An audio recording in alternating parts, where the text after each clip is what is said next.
नमस्कार। दान की का वर्णन करते हुए मैंने 3 वीडियो में वेदों संबंधित बातों को बताया। अब इस वीडियो में भी मैं उसी बातों को मैंने और इतर बातों को, उसी से संबंधित बातों को आप लोगों के समक्ष प्रस्तुत कर रही हूँ। सामवेद में दान के संबंध में यह कहा गया है कि हे इंद्रदेव, माने वैसे लोगों को आप पीड़ित करिए जो लोग दान नहीं देते हैं। कहा गया है पदापनीन राधसो निबाधस्व महाअशी नहीं त्वा कश्चन प्रति। सामवेद प्रथम खंड 11 अध्याय में ये कहा गया है। अर्थात हे इंद्रदेव, आप महान हैं, आपके समान सामर्थ्यवान कोई नहीं, लेकिन आप दान न देने वालों को पीड़ित करें, क्योंकि दान देना ही पुण्य है। दान देना जहाँ पुण्य है, वहीं दान नहीं करना बहुत बड़ा पाप भी है। व्यक्ति को अपनी आमदनी का कुछ अंश परोपकार हेतु खर्च करते रहना चाहिए। अथर्ववेद में तो यहाँ तक कहा गया है कि सतहस्तम समाहर सहस्त्रहस्त शंफिर कृतस्य कार्यस्य चेह स्फातिम समावह। अथर्ववेद भागे कांड 3 सूक्त 24। अर्थात हे मनुष्यों, आप सैकड़ों हाथ वाले होकर धन एकत्रित करें तथा 1000 हाथों वाले होकर उसका दान करें। इस तरह आप अपने किए हुए तथा किए जाने वाले कर्मों की वृद्धि करें। मनुष्य जीवन में विविध कर्म करता रहता है, उससे जाने अनजाने में बहुत से पाप कर्म भी हो जाते हैं। वे पाप कर्म मनुष्य के लिए अनिष्टकारक होते हैं। उनसे बचने के लिए ऋषियों ने इष्टापूर्त यज्ञ का विधान बताया है। इसके अंतर्गत अर्जित धन साधनों का 16वां भाग इष्टापूर्ति के रूप में जनहितार्थ या यज्ञार्थ लगा देना चाहिए। अनजाने में हुए पापों की विनाशक प्रतिक्रिया से बचाने वाले इस दान को अभिरक्षक कहा गया है, जो उचित है। यह पाप पुण्य के बीच चलने वाला क्रम है, इसीलिए इसे सितिपाद भी कहा गया है। वेदों में सितिपाद अभि के दान का बहुत महत्व बताया गया है। अथर्ववेद में इसे विस्तार से समझाया गया है। अथर्ववेद में कहा गया यद राजानो विभजन्त इष्टापूर्तस्य खोडसम यम सयामी सभासद अविस्तत स्मात् प्रमुच्यति दत्त सितिपात स्वधा। अथर्ववेद भागे कांड 3 सूक्त 29।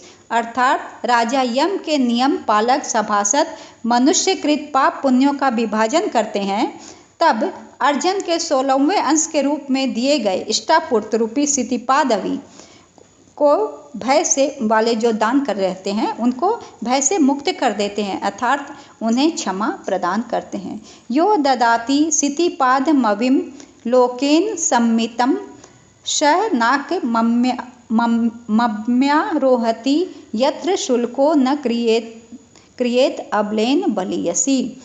अर्थात जो व्यक्ति श्लोक सम्मत सितिपाद का दान करता है वह स्वर्ग को प्राप्त करता है, जहाँ निर्बल से बलपूर्वक शुल्क वसूल नहीं किया जाता।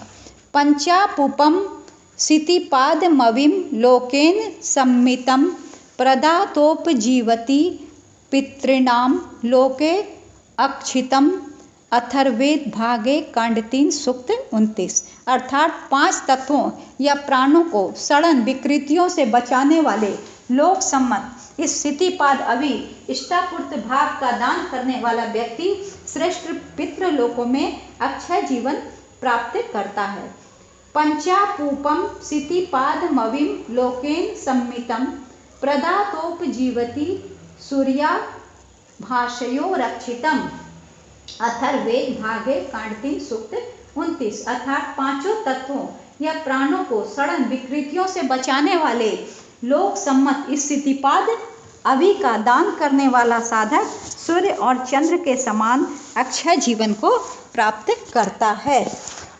इर्वे नोप दश्यति समुद्र इव पयो महत् देवो सवाशिना विव सिति पानोप दश्यति। अथर्ववेद भागे कांड 3 सूक्त 29। अर्थात यह सितिपाद अभि अनिष्ट निवारक, जो कोई आपका बुरा होने वाला है तो उसको भी रोकने वाला है, संरक्षक, दान, महान पृथ्वी और समुद्र के जल के समान तथा साथ रहने वाले देवों अश्विनी कुमारों की भांति कभी छीन नहीं होता। अथर्ववेद के कांड 6 में व्यक्ति को सत्कर्म करने के लिए प्रेरित करते हुए कहा गया है कि अन्वार भेथा मनुसर भेथा मेतम लोकम श्रद्धधानः सचन्ते यद वाम पक्वम परिविष्ट मग्नौ तस्य गुप्तये दंपति शम श्रयेथाम। अथर्वेद भागे कांड 6 सूक्त 122। अर्थात हे दंपति, परलोक के हित को लक्ष्य में रखकर सत्कर्म करो, क्योंकि यही आपका किया हुआ कर्म जो है आपके साथ जाता है, उसमें सतत लगे रहो। सत्कर्म के श्रेष्ठ फल को श्रद्धा युक्त आस्तिक जन ही प्राप्त करते हैं। तुम भी ब्राह्मण को देने वाले पकवान और अग्निदेव को अर्पित किया जाने वाला हवि रूप अन्न दान करके श्रेष्ठ लोक को प्राप्त करो। ऋग्वेद में जो कंजूस प्रवृत्ति के लोग हैं उनको दान हेतु प्रेरित करने की प्रार्थना करते हुए कहा गया है, अदित संतम चिदाघृणे पूषण दानाय चोदय पणिश्चिद्वी भद्रामण। ऋग्वेद भाग 2 मंडल 6 सूक्त 53। अर्थात हे प्रकाशमान पूषण देव, आप कंजूस को दान देने की प्रेरणा प्रदान करें, कृपण व्यापारी के कठोर हृदय को कोमल बनाएं। हमारे यहाँ एक से एक दानवीर हुए जिन्होंने दान धर्म के द्वारा अमरत्व की प्राप्ति की। आज भी श्रद्धा और आदर के साथ उनका नाम लिया जाता है। कर्ण महादानी था। वह सूर्योपासना के पश्चात नियम से दान किया करता था। कर्ण सूर्य पुत्र था। सूर्यदेव जानते थे कि इंद्र छल से उसके पुत्र कर्ण के पास आकर उससे कवच और कुंडल मांगेंगे ताकि वह अशक्त हो जाए और आसानी से युद्ध में उसका वध हो जाए, क्योंकि कवच कुंडल उसके प्राणों के रक्षक हैं। युद्ध में अपने पुत्र को विजयसी की प्राप्ति हो और पांडवों की विजय हो, इसलिए इंद्र ये छल करेंगे। अतः वे अपने पुत्र कर्ण को सचेत करते हैं कि कवच कुंडल की याचना चाहे किसी के जरिए भी हो, तुम उन्हें कदापि दान नहीं देना। तो प्रातः कर्ण के सूर्योपासना के समय इंद्रदेव ब्राह्मण के वेश में उसके पास याचना हेतु जाते हैं और उन्होंने कर्ण से उसके कवच कुंडल दान स्वरूप मांगे। कर्ण जानता था कि कवच और कुंडल उसके बल हैं, उसकी ताकत हैं, उसके प्राणों के रक्षक हैं, परंतु विप्रवेश में आए इंद्र को अपने कवच और कुंडल उसने दान स्वरूप दे दिए। एक तो याचक को अपने हाथ से द्वार से खाली नहीं जाने दिया और उसके दान करने की प्रवृत्ति थी, किसी के मांगने पर वे मना नहीं कर सकते थे।